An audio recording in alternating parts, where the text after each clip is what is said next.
3000 टपिला corona आक्रांत संख्या दिनक 4 मृत देश में पुणी थे कोरोना डरवा आरंभ कर केंद्र स्वास्थ्य मंत्रालय तथ्य अनुसार शनिवार सुधा भारत में कोविड-19 3395 सक्रिय मामला रही। गत 24 घंटे देश में 685 नुआ मामला चिन्हट होती। मोट 3395 मामला मध्य केरल में सर्वाधिक 1336 कोविड मामला रिपोर्ट होती। महाराष्ट्र एवं दिल्ली में सर्वाधिक संक्रमित रोगी अच्छा।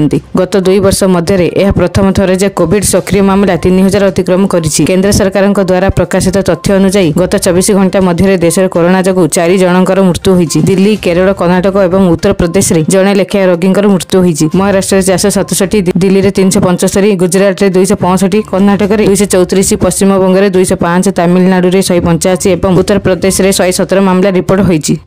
आगको एही गुरुत्वपूर्ण खबर बा अधिक सूचना पाई आम सहित जोड़ी होई रुहंतु।